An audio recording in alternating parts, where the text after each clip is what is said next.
On Ada's first day at the library, she envisions a world in ruins, questioning our survival.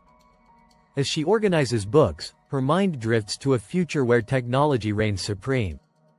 Ada imagines cities dominated by AI, pondering the ethical dilemmas they bring. In her visions, humanity grapples with the consequences of their technological advancements.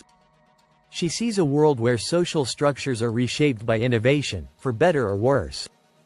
Back in reality, Ada wonders if we are truly prepared for such a future.